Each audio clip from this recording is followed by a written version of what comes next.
अस्सलाम वालेकुम व्यूअर्स। रंगों के लफ्जों की सूरत डलने और लफ्जों में रंग भरने के सिलसिले में ये दूसरी वीडियो है। इससे कबल हम स्याह रंग पे बात कर चुके हैं। आइए कुछ और रंगों से रंग अमेजी करते हैं। तो क्या आप तैयार हैं? इस वीडियो में हम बात करेंगे सफेद रंग पर। सफेद को नेकी, बेगुनाही, मासूमियत और पाकीज़गी की अलामत ख्याल किया जाता है।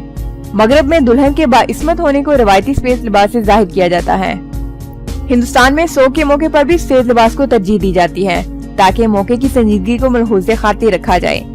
बेवाओं की बदकिस्मती और ऐशो निशात तर्क करने के इनके अज़्म को रिवायती सफेद लिबास बताता है। सफेद जानवरों और परिंदों को अमूमन मुबारक शगुन समझा जाता है, इसलिए सफेद कबूतर को अमन और चैन की अलामत ख्याल किया जाता है। सफेद हाथी जो बहुत नायाब है, सिर्फ बादशाह पाला करता था।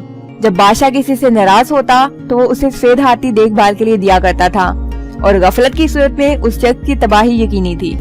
ख्याल ये है कि जो जिम्मेदारी समझ न सके और तबाही का बास बन जाए, उसके लिए सफेद हाथी बन जाने की मिसाल दी जाने लगी।